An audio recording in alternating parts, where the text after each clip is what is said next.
Puluhan warga Belawan yang tergabung dalam Pemuda Batak Bersatu menggeruduk Rumah Sakit Mitra Medika Medan.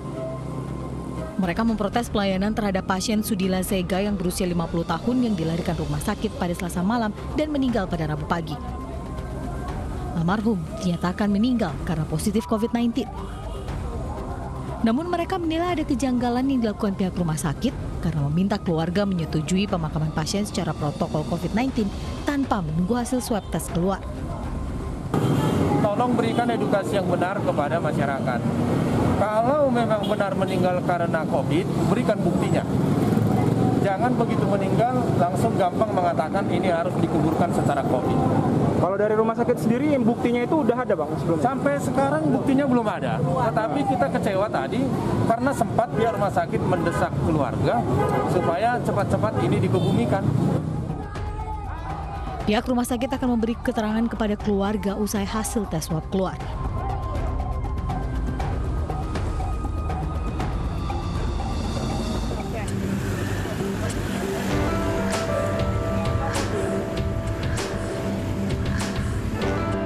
Aparat kepolisian menjaga ketat jalannya sidang Rizik Syihab di Pengadilan Negeri Jakarta Timur. Sebuah minibus simpatisan Rizik Syihab digeledah polisi saat terparkir di pinggir jalan. Sejumlah penumpangnya diminta keluar oleh polisi. Setelah mobil digeledah, 4 orang simpatisan mantan imam Front Pembela Islam itu diamankan ke sebuah pos untuk dimintai keterangan.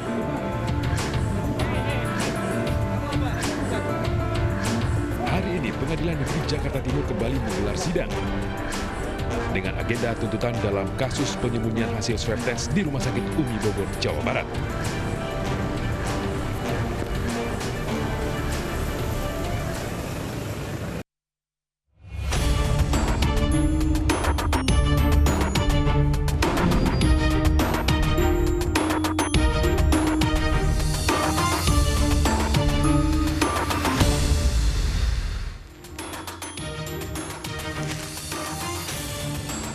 Pemirsa kesal diminta uang tambahan oleh teman kencan, seorang pria di Banjarmasin, Kalimantan Selatan tega membunuh korban. Pelaku yang terbakar emosi memutilasi kepala korban usai berkencan. Pemirsa, selain kasus mutilasi di Banjarmasin selama 1 jam ke depan, Realita juga akan menghadirkan berita-berita kriminal pilihan bersama saya, Mirva Suri.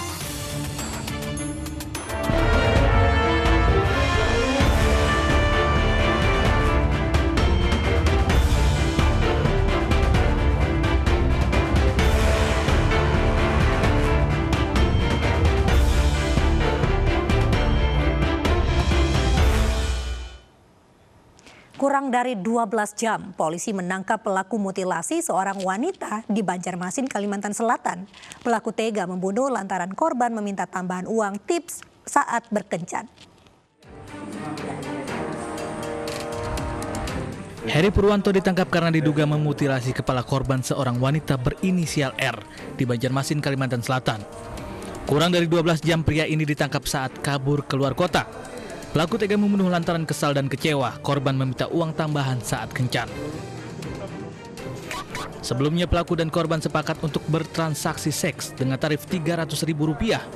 Namun saat ingin kencan, korban meminta tambahan uang Rp500.000. Pelaku mengabulkan permintaan korban hingga transaksi terlarang dilakukan. Usai berhubungan intim di sebuah hotel, pelaku mengajak korban ke rumah kosong berdalih untuk mengambil uang tambahan. Sampai di lokasi, pelaku membunuh korban dengan senjata tajam. Kepala korban dimutilasi pelaku. Pulang, tapi lu tambahan lagi minta 500 sama biar lah. Iya, penting lu pulang. ACC ya pokoknya. ACC, jadi dia tertarik lah ya. Ya ini kecewa tersangka sudah uangnya sudah habis, maka diajak ke rumah di Jalan Belitung Darat, ya Belitung Darat, gang keluarga, yaitu di RT 07, RT 01, di rumah kosong. Ini sudah kalap, ya sudah tidak memang lagi, memang sudah ada niat. Kemudian dari belakang digorong, ya ada barang buktinya berupa pisau. Untuk mempertanggungjawabkan perbuatannya, pelaku dijerat pasal pembunuhan dengan ancaman kurungan penjara 15 tahun.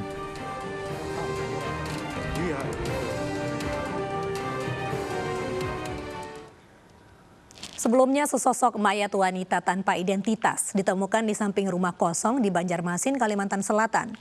Tragisnya saat ditemukan kondisi mayat termutilasi tanpa busana dengan kondisi tubuh hangus terbakar. Sebelum dibunuh dan dimutilasi, diduga korban mengalami kekerasan seksual. Warga Jalan Belitung Darat, Gang Keluarga Banjarmasin Barat, Kota Banjarmasin, Kalimantan Selatan digegerkan dengan penemuan sesosok mayat tanpa kepala.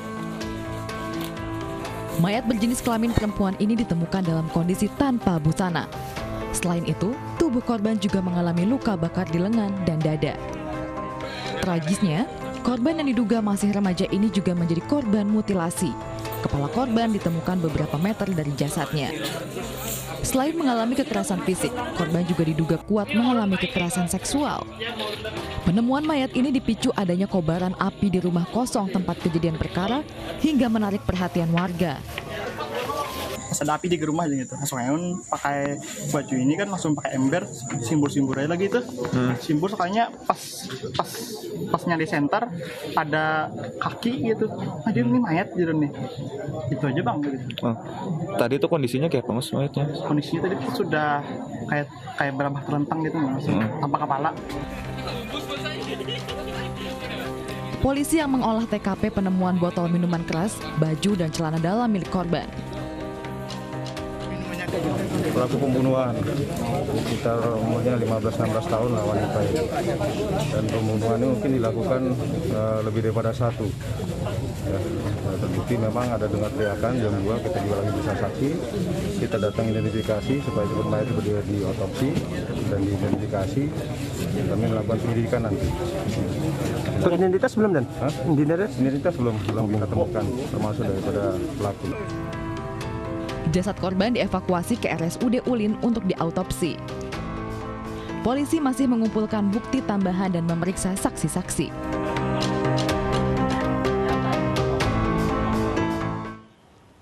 Satuan Reserse Kriminal Polrestabes Bandung mengungkap kasus pembunuhan pengusaha plastik di Bandung. Pelaku tak lain adalah tetangga korban. Motif pelaku membunuh karena terlilit utang.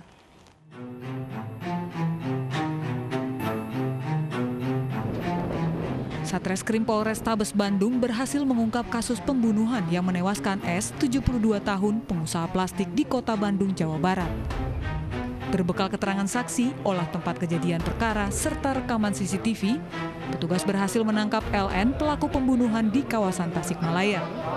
LN yang tak lain tetangga korban sendiri nekat membunuh korban karena kepergok saat akan melakukan aksi pencurian di ruko korban. Sementara motif korban melakukan pencurian dan pembunuhan karena terlilit hutang sebesar 400 juta rupiah untuk membayar ruko tempatnya usaha. Pelaku memasuki ruko korban dengan niat mencuri. Pelaku masuk lewat atas bangunan ruko, namun ketika di dalam pelaku terpergok korban. Pelaku yang panik aksinya diketahui korban langsung menusuk korban sebanyak 11 kali hingga korban ambruk. Setelah menusuk korban, pelaku mengambil uang korban sebesar 50 juta dan kabur. Selepas membunuh korban, pelaku kembali ke rukonya yang berdampingan dengan ruko korban. Bahkan saat polisi melakukan olah TKP, pelaku memberi makan dan minuman kepada polisi seolah-olah dirinya bukan pelaku. Saat ini pelaku masih menjalani pemeriksaan secara intensif di Mapolres Bandung. Pelaku terancam hukuman 7 tahun penjara. Pelakunya siapa? Hari kedua kita sudah mengetahui siapa pelakunya dan tim bergerak cepat melakukan penangkapan terhadap pelaku, dilakukan penyisiran karena pelaku melarikan diri ke Tasikmalaya. Diikuti oleh tim dan saat itu diikuti dan dilakukan penangkapan tepat 2 hari setelah kejadian di depan rumah pelaku sendiri atau tersangka. Tersangka ini melakukan seorang diri, tersangka atas nama Lukman yang merupakan tetangga korban, hanya berjarak 2 rumah dari rumah korban. Sebelumnya seorang pengusaha toko plastik di Bandung, Jawa Barat ditemukan tewas di dalam ruko tempatnya tinggal penuh luka senjata tajam. Saat ditemukan, korban bersimbah darah di samping mobil yang terparkir di dalam ruko. Korban pertama kali ditemukan oleh kerabatnya yang melihat korban sudah tergeletak dan langsung melaporkannya ke pihak kepolisian. Tim Inafis dari Polrestabes Bandung yang datang ke lokasi langsung olah tempat kejadian perkara. Dari hasil identifikasi ditemukan bekas luka tusuk di tubuh korban sebanyak 11 kali. Untuk kepentingan penyelidikan, jasad korban langsung dibawa ke Rumah Sakit Polri Sartika Asih Bandung untuk diotopsi. Sesosok mayat pria ditemukan tertelungkup di aliran Kali Ciliwung, Sukmajaya, Kota Depok, Jawa Barat. Penemuan mayat tersebut sempat mengejutkan warga di sekitar kali. Sejumlah penggiat Kali Ciliwung dikejutkan dengan penemuan sesosok mayat di Kali Ciliwung di kawasan Sukmajaya, Depok, Jawa Barat. Mayat berjenis kelamin laki-laki ditemukan dalam kondisi tertelungkup di kali. Polisi dari Polsek Sukmajaya yang menerima laporan dari komunitas penggiat Kali Ciliwung datang ke lokasi. Dari pemeriksaan awal, petugas tidak menemukan tanda-tanda kekerasan maupun luka di tubuh korban. Diperkirakan usia korban sekitar 50 tahun. Jasad korban dievakuasi ke Rumah Sakit Sentra Medika Depok, Jawa Barat untuk penyelidikan lebih lanjut. Setelah dilakukan olah TKP ya, dari pihak Polsek Sukmajaya dibantu oleh Iden Polres Depok bahwa yang bersangkutan ditemukan dalam keadaan ada di tepi kali Ciliwung tanpa identitas, usia kira-kira sekitar 50 tahun. Bagi masyarakat yang kehilangan keluarga yang ciri-cirinya sama dengan korban, bisa menghubungi Polres Depok maupun Polsek Sukmajaya. Seorang janda Parubaya ditemukan tewas dengan kondisi pakaian bagian bawah terbuka di area pemakaman umum Soak Simpur, Palembang. Polisi masih mendalami kasus ini termasuk adanya dugaan kekerasan seksual pada korban.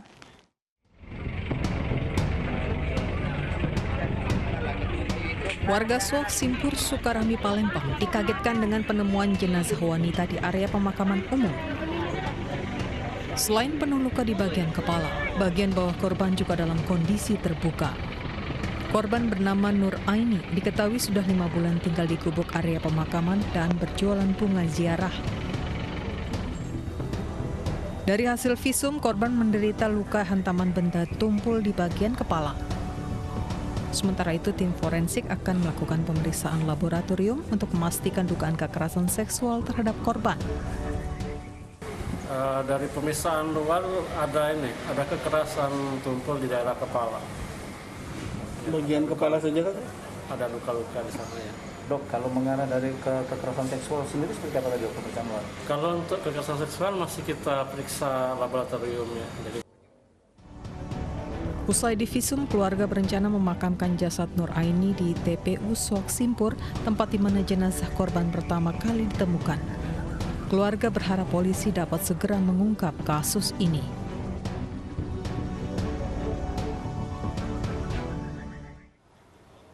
Sementara itu, warga Jeneponto, Sulawesi Selatan digegerkan dengan penemuan sesosok mayat laki-laki di tengah kebun dekat permukiman warga. Saat ditemukan, jasad korban dalam kondisi penuh luka aniaya senjata tajam. Warga desa Arung Keke, Palantigan, Kabupaten Jeneponto, Sulawesi Selatan digemparkan dengan temuan sesosok jasad berlumuran darah penuh luka di kebun tak jauh dari permukiman warga. Saat ditemukan, kondisi jasad yang diketahui bernama Sunusi dipenuhi luka aniaya senjata tajam di bagian punggung dan kepala. Dari lokasi ditemukan sebilah parang yang diduga ditinggalkan oleh pelaku usai membunuh. Polisi telah menangkap pelaku yang kini diperiksa intensif di Mapolres Jeneponto. Dari masyarakat bahwasanya pelakunya tersebut, jadi kita amankan langsung. Untuk identitas korban sendiri? Untuk identitas korban sendiri inisial S, umur 69 tahun. Oke. Kalau kronologis Anda kita tahu? Belum, masih kita telusuri untuk modus operandinya. Bagaimana sebabnya sampai terjadi pembunuhan. Belum diketahui motif dibalik kasus penemuan mayat yang diduga dibunuh secara sadis ini. Sementara polisi masih menyelidiki dan mendalami kasus guna mengungkap penyebab kematian korban.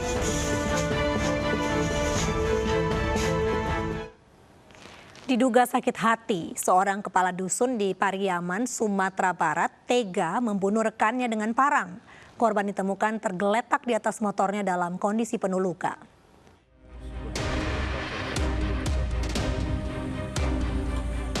Warga Pariaman Timur, Kota Pariaman, Sumatera Barat dikejutkan dengan tewasnya Herman, 60 tahun.